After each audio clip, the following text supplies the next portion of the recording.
Alright guys, welcome back to the channel. Today we're going to install the pilot bearing to this Cobra Terminator. So let's get started. So this is how it's going to look. The tool has a couple of jaws right here, and this is mounted in the transmission, well, in the engine.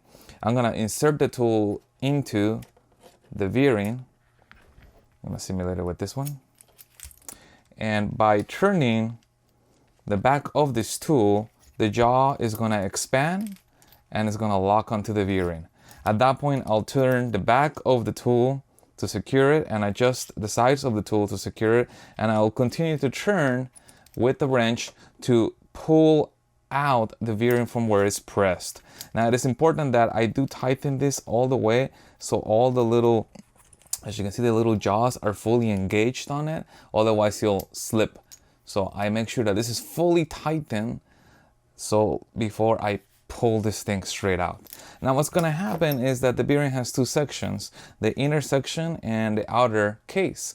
The inner section is going to come out first because that's what's going to give under pressure, and then what's going to be left behind is this outer case. At that point I will reinstall the tool, re-lock the jaws in place, and then pull out the second portion. So it's almost a two-step process, but it's fairly easy. So let's take a look how it actually looks underneath the car. First thing I'm gonna do is gonna be positioning the tool.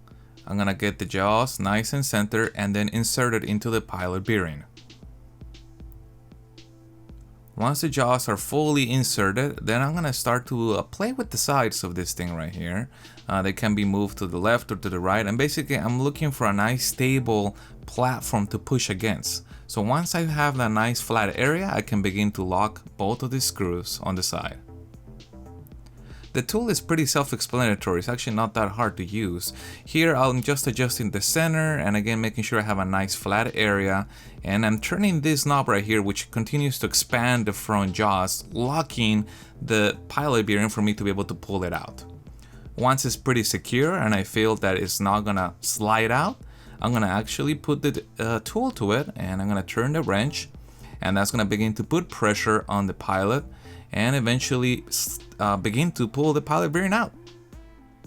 The resistance is not that bad. You can actually see the pilot bearing being pulled out, just like sliding out little by little.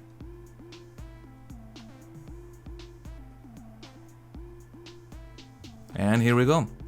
The pilot bearing is now free. Now this is the center portion. I still have to go back and get the main outer portion, which is called the outer race. So I'm gonna again reinstall the tool in the same way I did before.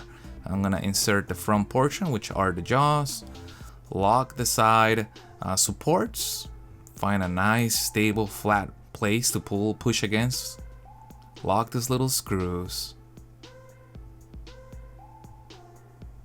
and then turn the center to expand the jaws.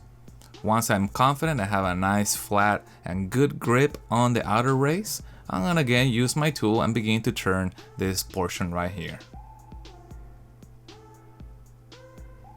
The outer race is finally coming out, sliding nice and easy. I'm gonna turn this guy and there we go, it's out. Moving on to installing the new pilot bearing. Before installing it, I make sure the surface is nice and clean. Then what I done, I placed the bearing in the freezer overnight. This is gonna help it get as small as possible. The metal will actually contract, get really small, just slightly, for it to be able to slide in easier.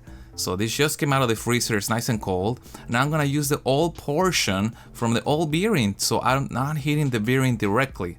I'm hitting the old bearing, so this is a nice little trick to protect the new bearing. And the key here is being patient, tapping all around, making sure it goes in nice and straight. Just tap it in. There you go. And if any side starts to go a little lower, I'll just tap the opposite side to kind of help center or make it sure that it goes flat. This could potentially also be done with a piece of wood. Again, the idea is that I don't want to hit or damage my new pilot bearing, and I want to be able to hit it in a way that it allows it for it to go nice and evenly until it bottoms out.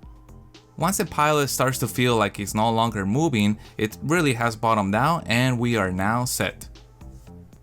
from this angle, you can see that the pilot bearing is now fully inserted. There is really no more gap in there, and no matter how much I tap, I have bottomed out. This is now ready.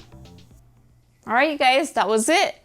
So we're gonna have more Cobra videos coming up, so make sure to like and subscribe down below.